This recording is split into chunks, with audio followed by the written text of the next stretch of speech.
co-founder, it's an educational game. We need to get these laws passed in real life. Video games are held by some as a central cause for those in the US. Among them is former dickhead Donald Trump, who in the wake of the blank, which left 14 students and staff members blank, said he was hearing more and more people say the level of... I really hate that argument, because the thing about it is, like, it was people bonking each other on the head with stones back in the Stone Age times.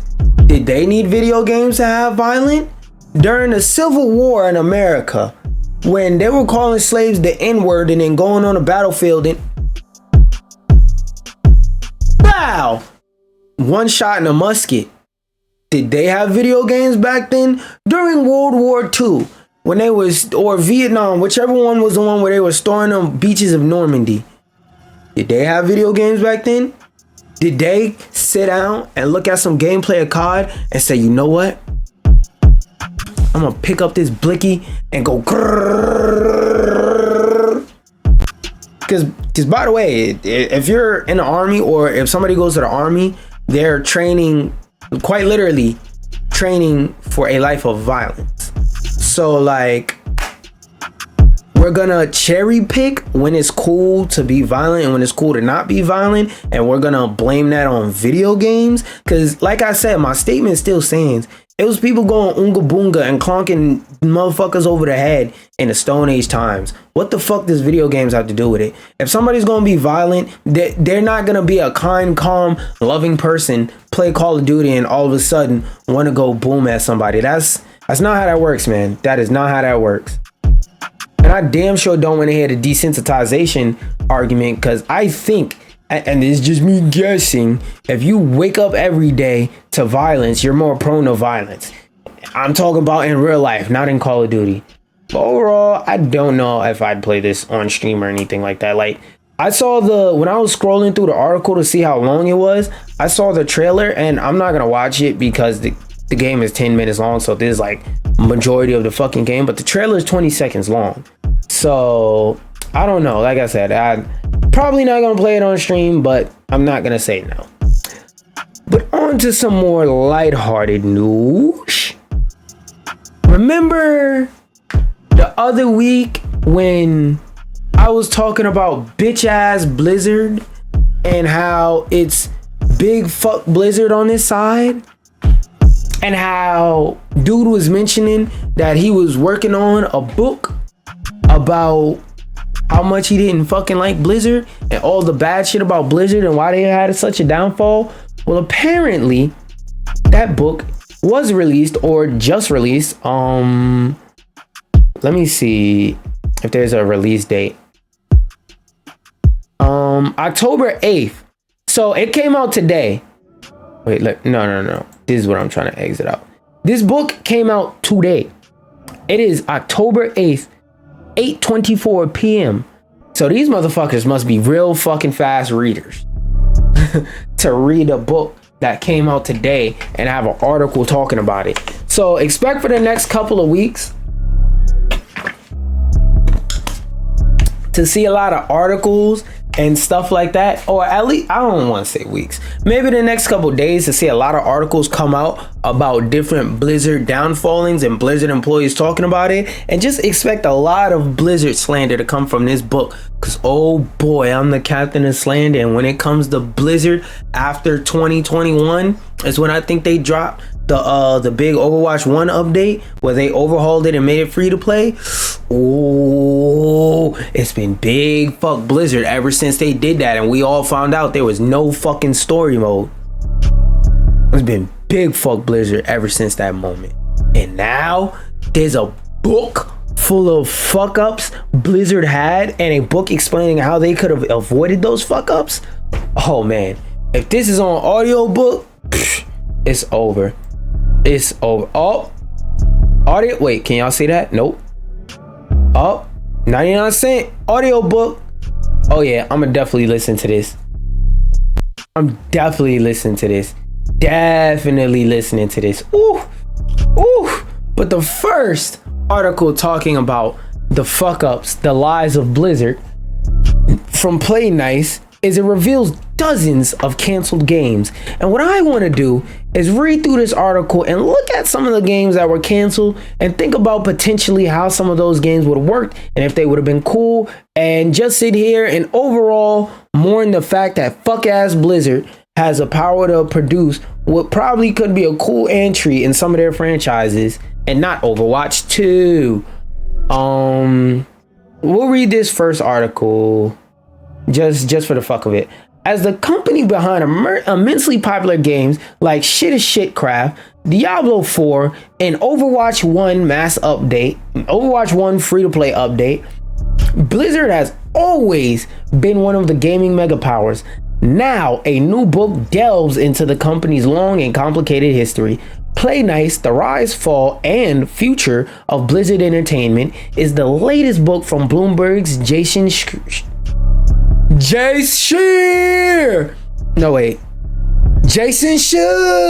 It begins at Blizzard's JS. There we go. That one sounds right.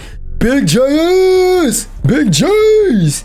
It begins at Blizzard's creation, goes through its success with hits like Warcraft 3, and culminates with its recent struggle, including feuds with parent company Activision, the 2021 harassment lawsuits, and the impact of Microsoft's 2023 acquisition of the company. 30 games to look at. Oh my gosh, more chances to curse out Blizzard. Just real quick, are they all in order? Okay, I think they are. Oh wait, no, they're not in alphabetical order. I see an Overwatch MMO. Yup, Overwatch 2's Hero Mode. I was about to say, oh, you know I'm gonna read that one. Y'all know I'm gonna read that one. Denizen, let's look at it. Described as a dungeon crawler that was shelved due to lack of resources. Okay, nobody cares. Base vampire game. Get that shit the fuck up out of here. PAX Imperia 2. Don't know about PAX 1. Won't speak on it. Don't know what Shattered Nations is. Oh wait. Star Wars RTS. I'm not into RTSs, but I'll read this one for giggles and shits because it's fucking Bethesda. At one point, Blizzard co-founder Alan Adam told employees that the studio was in early discussions to create a Star Wars strategy game. Before they could even build a prototype, Adam came back with news that their Star Wars game wasn't happening after all. Play Nice subsequently reveals former LucasArts president Jack Sorensen told him that he didn't recall having any discussions with Blizzard about making a Star Wars game instead of creating a Star Wars RTS. Blizzard continued to develop the sci-fi RTS idea, which eventually resulted in StarCraft. Okay, so we talking about a canceled game. Wait, hold on. Now that I think about it, what the fuck is this man's connection to Blizzard? Where's his name? Cause like, yeah, he's from Bloomberg's and all that, but what the fuck is his connection to Blizzard? How does he know all this information? His career, like, did he work there? That's what I want to see. Oh wait, no. I take that wrong. Oh wait, there we go. Bro's big enough to have a Wikipedia, so fuck it. AT. I really need to go to the store and get more lotion. American journalist, author who primarily covers the video game industry, worked as a reporter 2011 and 2020, recognized for several investigative stories. Okay, so he's an investigative journalist. Why is my shit crunching and crackling? Okay, he's an investigative journalist, so he's known for like really doing deep dives into different companies, I'm assuming. Just going off his Wikipedia, going off what I see, because as we all know, Wikipedia can be inaccurate. 1 second though. What the fuck is wrong? My face just started feeling dry out of nowhere. Inside the crib. Oh wait, actually.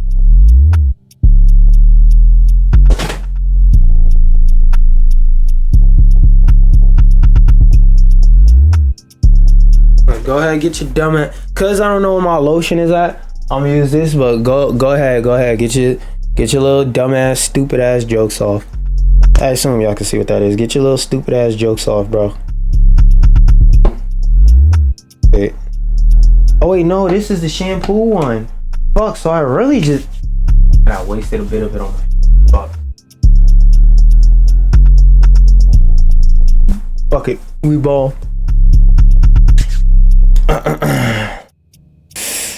Anyway, now that we know his qualifications, he's a seasoned, because 2011, that's 10 years ago. So he's a seasoned investigative journalist on Warcraft Adventures. Couldn't give a fuck less.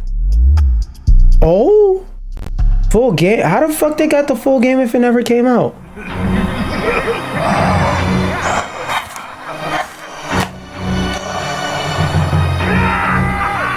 Wait, what the fuck is this even? Now I'm curious, because I'm not gonna lie, this cinematic looks cool as hell. Like, it really gives me CDI nostalgia type vibes. Footman, clear the road. This game do look like it's aged, but like, goddamn, hold on. Let me read up, see what this game talking about. Touches on the well-known story of Warcraft Adventures, a LucasArts-inspired strategy game that followed the story of Thrall, while the game has since leaked online in full. Wait, why would they cancel a fully finished game? What the fuck? Blizzard never fully officially released it, so that means the only way you could play this finished game is pirating it. But that was not for lack of trying. Oh, so was it a rights thing? They worked on it for 2 years, but felt that the art style seemed amateurish and the puzzles weren't quite clicking. I could understand why they would say that. I like it, but it's kind of... I like it because I like stuff of that time period and that style. If I wasn't particularly a fan of that style, would I like it? Probably not. The art style, the book even includes an anecdote about Leisure Suit Larry creator Al. Why did you have to throw that in there? You could have just said even includes an anecdote about Al Lowe.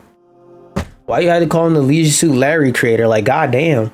Pretty sure he's worked on other things. Playing the game at a trade show and lamenting, if you guys can't make this work, then who can? All right, bro, get off they dick. Blizzard, they're not that tier of studio, bro. They're not a Sucker Punch. They're not a HAL Laboratories or no shit like that. That's dick riding. Sorcerer and Zork Zero designer Stevie M was brought in to see if there was a way to save the game and increase its quality without spending much more money, which obviously the answer to that was no. So let me skip through. He got a call that Blizzard had canceled the game. After a few weeks, the cancellation cost them hundreds of thousands of dollars. Why the fuck did you cancel it if it was done? But Adam and former CEO Mitchell Moyne knew that if Blizzard ever released a product that was widely perceived as subpar, it would do reputation. What the fuck? Hey, look at how that turned out. Action, 3D RPG, don't care. Warcraft, don't care. Diablo for Game Boy. I know why this didn't happen. Let's read it. Let's read it to see if it's because the Game Boy has fucking terrible... Game Boy has shitty specs, a one color screen, and 2 buttons. Diablo is way too fucking complicated to distill it down onto a Game Boy game unless you fundamentally make a whole different game. Which at that point, why the fuck are you calling it Diablo? It's not Diablo. After the release of Diablo 2, a lot of Blizzard North's leadership took... What the fuck is a sabbatical? Search, sabbatical is a rest or a break from work. Oh, so everybody say, yo, I'm gonna go rest up with my family. You know, I've been sleeping under this... Oh, wait, this is before crunch culture was popular, so I don't know if they were crunching. But, yeah. We all been sleeping under our desks for the last 5 to 6 weeks. I want to go home, hit my wife from the back a couple times, play airplanes with my kids, build Legos with my kids, watch them play in a soccer game because I missed their last 15. They're in the championships now. I want to watch them win. And to sabbaticals, or had very laid back management style when present. Basically, they showed up because they had to get their check. Bay Knights also says that this meant there were some developers who broke off to follow whims that never materialized, like a version of Diablo for the Game Boy. Okay, so he's saying basically because everybody was so chill, people wasn't stressing for money, so niggas was just doing whatever. And if it ain't work, it ain't work. If it did, okay, cool. First version of Diablo 3. Diablo 3 came out. If they scrapped it and restarted it, it's not a canceled game. The Lord of the Rings and Marvel MMOs. Thank God, bro. I don't even have to read that. Thank God. That idea just sounds fucking miserable. Swinging Apes. No, I'm good. Avalon. That sounds familiar. Diablo 3 director. Diablo 3 director Jay Wilson and Left 4 Dead designer Mike Booth came up with an idea to do for Minecraft what World of Warcraft done to EverQuest. Nah, that don't track. Cause that logic doesn't track, but what the fuck? Oh! Okay, I was reading it wrong. I thought they were comparing Minecraft and World of Warcraft. I had to read it over a couple times, but they're saying do for Minecraft what World of Warcraft had done to EverQuest.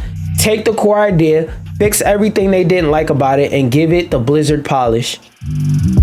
They started prototyping a game called Avalon. Wilson had to take a vacation as he battled depression, anxiety, and bipolar disorder in the wake of the deluge of harassment and death threats received over Diablo 3's rocky launch. God damn. Y'all gamers need to chill with that shit. Like, I always wondered, what the fuck has to be wrong for you to play a game, say, I don't like this game, to the point to where you pick up your phone, you look for the developer on Twitter, you go into their DM and you start typing, fuck you, I hope you die, you bitch ass nigga, I hope you piss all over yourself. Me, I'm gonna come to your crib and I'm gonna do such and such and such to you. Or what gives you the energy to type out this long ass letter and go,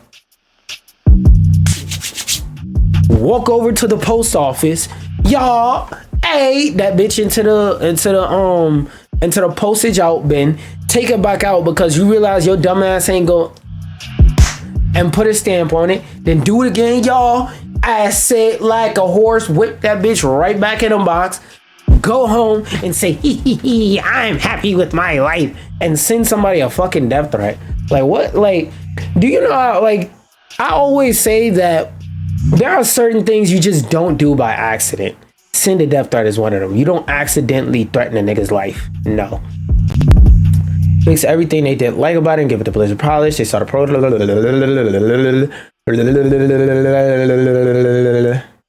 Avalon team started working on World of Warcraft when he returned to Blizzard, and that shit was eventually canceled because they was working on something they could guarantee would give them money.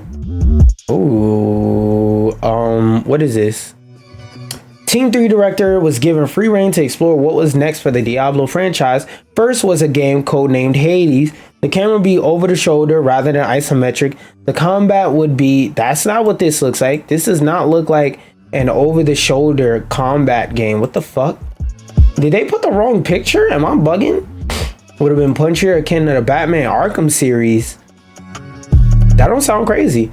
Game would have permadeath. That does sound crazy. Explains, unfortunately, Team 3 struggled to adapt the Batman Arkham combat formula to multiplayer. Yeah, because that's never going to work. Reason why the Batman Arkham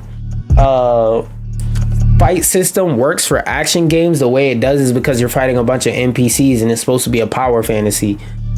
You can't give everybody a power fantasy and then just put them in an online multiplayer arena and just be able to call it balanced. It's not going to be balanced. Adapt the Batman Arkham formula. The multiplayer became hard to track down. Who the fuck is that? Blizzard decided to restart Diablo 4 from scratch after they left Blizzard in July 2016. Yeah, what the fuck? What does this have to do with Hades? Because what Hades sounds like is way different from this. World of Warcraft, TCG Online. Oh, this goes to this. Yeah, this shit looks ass. Blizzard made Dota 2. No. Blizzard All-Stars was the first iteration of Heroes of the Storm. Is Heroes of the Storm a fighting game? Because that sounds familiar. Nah, but what the fuck is that CSS? Oh, it's like an MMO RPG. Yo, that CSS is huge. They put a lot of characters in this bitch. Blizzard All-Stars was the first iteration of Heroes of the Storm created in StarCraft 2's map editor. Blizzard considered releasing it around the same time as the Heart of the Swarm expansion, but they fucked up the comma. As the Heart of the Swarm expansion, but eventually decided it would be better served as a standalone game. Heroes of the Storm failed to become as popular as League or Dota 2. That's a fact, because it's coming back to me. I remember like Heroes of the Storm name is vaguely familiar because they basically like came to market and then they just disappeared. World of StarCraft, don't give a fuck. Titan, a new fictional universe, would be Titan, a game where players control superhero characters in their everyday iconic.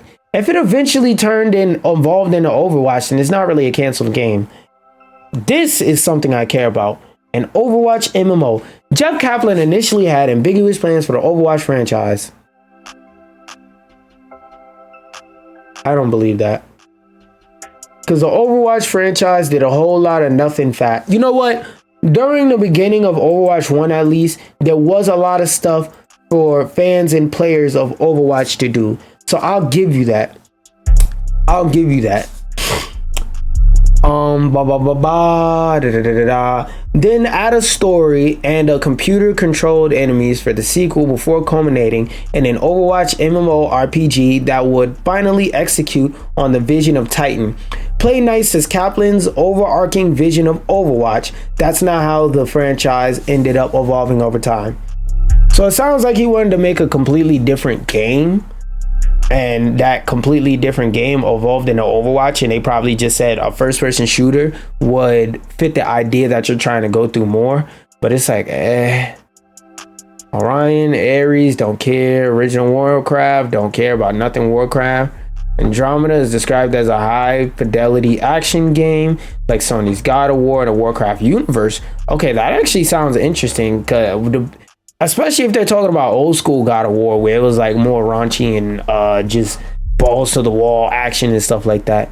When creative director Big Alex was let go from Blizzard due to misconduct and his treatment of other employees, the project was canceled. God damn, was the whole project on one man's back that damn hard to the point to where he got fired and the shit was over?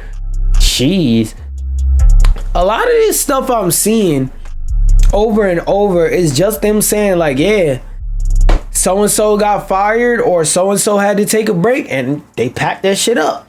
That shit got packed up. They had to pack up the project. It's like, damn, do y'all care? Do y'all put, this makes me think that what Blizzard does is they put a whole project on your back. Like every Blizzard, like major employee, I guess, they put a big project on your back and they give you a team to go with it. Because a lot of these canceled games or reworked, reimagined games sound like they tried to overwork people at the wrong time, which may not be the case all the time, but in these specific situations, I'm hearing a lot of, oh yeah, everybody was on vacation, so shit didn't work out. And I didn't even read all of them, but I suspect there's a lot of that in there. Most of Overwatch 2's development focused on player versus environment combat content, none of which we got, but only some was released. Cap. A replayable hero mode was canceled in 2023 May so Blizzard could focus on its multiplayer component, which no fucking body needed because we already had that shit in Overwatch 1 and we got like 4 new fucking heroes that we didn't even need. Some story missions were released in August 2023, but it does not appear Blizzard will release any more of them. Game's so fucking dead, I don't even want to go and play them. And this wasn't too bad of an article. Wasn't much for me to chew on because I'm not really a Blizzard specific fanatic. I don't care for like RPGs and dungeon crawlers that much. This one, I know Verge's articles are usually short, so I really just wanted to take a look at the controller, maybe read a detail or two, because according to the headline, quote, the controller you're seeing, the GameSir. Oh, GameSir. I heard they're pretty good with controllers. That the GameSir's Tarantula Pro has buttons that can change the layout of its face buttons. I want to read about it. Oh, hold on. Let's look at the jip. Oh, that's kind of fire. According to the, oh shit, I wasn't even paying attention. It played the fucking Ben 10 instrumental because my dumbass wasn't looking. Anyway, this sounds like a cool idea in theory, but according to the caption I read, it only works for fucking, wait, hold on. I just thought of something fucking genius. Just thought of something very fucking genius.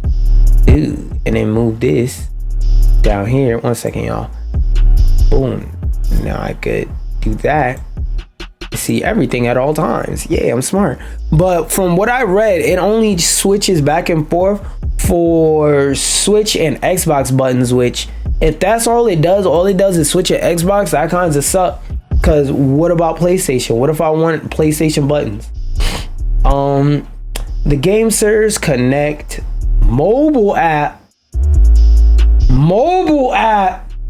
It's not programmed into the controller and it's just a screen or just a visual of a piece of paper moving. I have to use a mobile app? Oh, nah. Yeah, between Switch and Xbox to the user preference or game compatibility, even though this won't work as an Xbox controller. So why the fuck does it read as Xbox? Because on PC, it's gonna read as a fucking X input anyway, regardless. Yeah, never mind. Maybe they make good quality controllers, but that ain't one of them. That shit sounds ass. That sounds fucking horrible. What do you mean you can only switch between, you can switch between Switch buttons and Xbox buttons, but I can't use it on an Xbox? Then why the fuck would you give me Xbox buttons? Seems meaningless. Anyway, oh wait, no. I skipped forward in an article when I was supposed, I need some water. Where did I just put my water, bro? No, dead ass. Where did I just, oh. I put it on the seat behind me. I was about to have a stroke and a panic attack combined.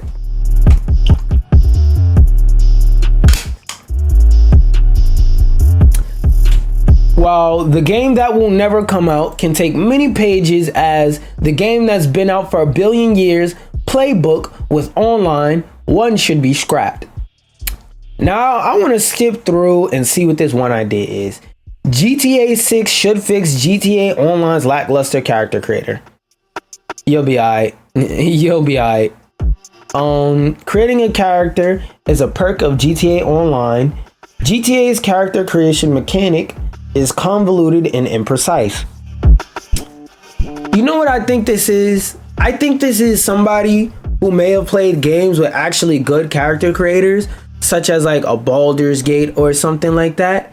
And because like I have used Baldur's Gate character creator, and even though I will never promise that I'm playing that game because I would be lying, I have used their character creator, and I'm not gonna lie, I'll throw my hands up. I haven't seen a better character creator in any game I've ever played. Now, I could be wrong and there could be a better character creator somewhere out there, but I ain't seen that shit. But yeah, their GTA's character creator is fine. It's passable, it's good, it has tons of options. You just can't make freaky abominations. Your character has to be realistic and fit within the scope of looking like a human. GTA 6 can fix GTA Online's character design issue. No, I don't really think so. I don't want to read too deep into it because the points seem like they're valid. Like I can understand what you're coming from, but I don't think they should allow you to make wacky out of this world creations, because Grand Theft Auto is a very grounded series that stays in the real world versus something like, I don't know, Power World. What I can say is it would be cool if they added more options that weren't thought of or standardized back then. Like for example, vitiligo scars and stuff like that, or even like for people who want to make specifically transgender characters. Like I forgot what game it was I saw recently, but they had the option for trans surgery scars. I'm always happy when stuff like that comes to games, because like I always say, y'all saw my Cyberpunk playthrough. I don't even care about none of that stuff because I'm not part of the community, but just to test the fucking character creator, I made my character in Cyberpunk transgender. So it's always cool to see good character creators, but I think Grand Theft Auto 5's character creator, it isn't bad. It's just a product of the time it came out. Because remember, people, Grand Theft, well, I'm not even going to say it. I'm gonna just show it.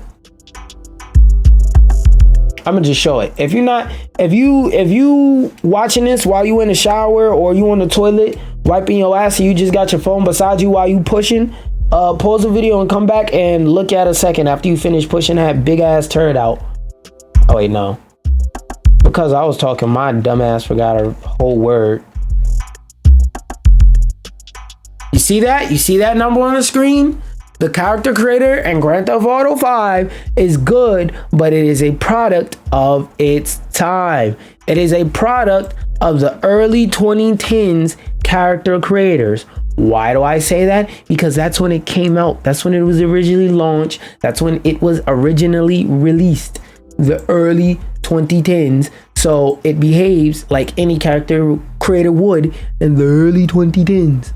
So we can expect more from the new character creator, but don't beat them over the head if you don't get the greatest thing ever, or like a Power Worlds level even, because Power World doesn't have a crazy character creator, but it damn sure has some crazier options than the Grand Theft Auto one. Like, instead of just basically changing hairstyles, height, gender appearance, and all that stuff, you can straight up turn your character purple. I don't think GTA should ever let you do anything like that, but they can add some more options in the future.